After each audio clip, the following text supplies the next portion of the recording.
بسم اللہ الرحمن الرحیم۔ اکثر سوال آ رہے ہیں قوم کے اختلاف کو کس طریقے سے ختم کیا جائے اور اس کی جڑ کیا ہے۔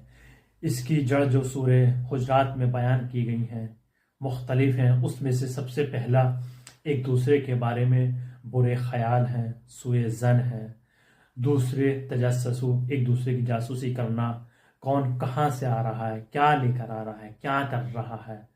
اور تیسرے ایک دوسرے کی غیبت کرنا۔ یہ تین چیزیں وہ ہیں جو معاشرے میں فتنہ فساد پھیلاتی ہیں۔ تجسس دو چیزیں ہیں، ایک تجسس جو امر غیر مطلوب ہے، آپ سے نہیں چاہتا ہے کوئی، آپ اس کو انجام دے، پسند نہیں کرتا ہے۔ ایک دوسرا اس کے مقابل میں آتا تحسس، اس کو پسند کرتا ہے، وہ امر مطلوب ہے، کار خیر کے لیے تحسس ہے اور کار بد کے لیے تجسس ہے۔ ان چیزوں سے آپ کو پرہیز کرنا ہوگا۔ ہم دیکھتے ہیں خاندان میں اختلافات ہیں، وہ غلط فہمیوں کی بنا پر ہوتے ہیں۔ 90% اختلاف ہم چیلنج کے ساتھ کہہ سکتے ہیں صرف ایک دوسرے کی ناسمجھ اور غلط فہمیوں کی بنا پر ہوتے ہیں، سوء ظن کی بنا پر ہوتے ہیں۔ ان کو سمجھایا نہیں جاتا، بتایا نہیں جاتا، متوجہ نہیں ہوتے، اور انہی ہم سوء ظن کو اور غلط فہمیوں کو اپنے بچوں کے اندر منتقل کر دیتے ہیں، جو نسلوں تک منتقل ہوتے چلی جاتی ہیں اور نسلوں میں اختلاف چلتا رہتا ہے۔ اس چیز کو ختم کرنا ہوگا۔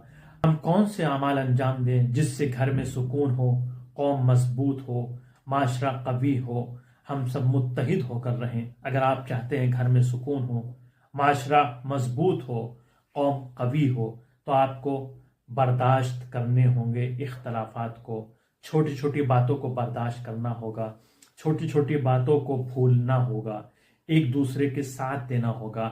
ہمیں منافق نہیں مومن بننا پڑے گا۔ ہمیں عدل سے کام لینا ہوگا، غیر عدل سے نہیں۔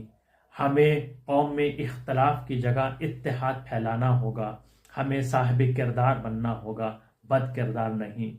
ہمیں اپنی زبان پر کنٹرول کرنا ہوگا، دوسروں کو برائیوں سے یا برے القاب سے نہیں نوازا جائے گا۔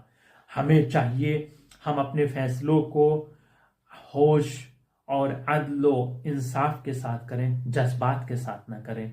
فیصلے کرنے والے قوم میں جو بزرگ ہوں گے وہ عادل ہوں، مومن ہونے چاہیے، روب والے نہ ہو، مال دولت والے جو ایک دوسرے کے دلوں میں خوف ڈالتے ہوں وہ نہ ہو۔ اگر آپ نے غلط فیصلہ کیا تو دوسروں کی نسلوں کو تباہ کر دیتی ہے۔ آپ کا ایک فیصلہ نہ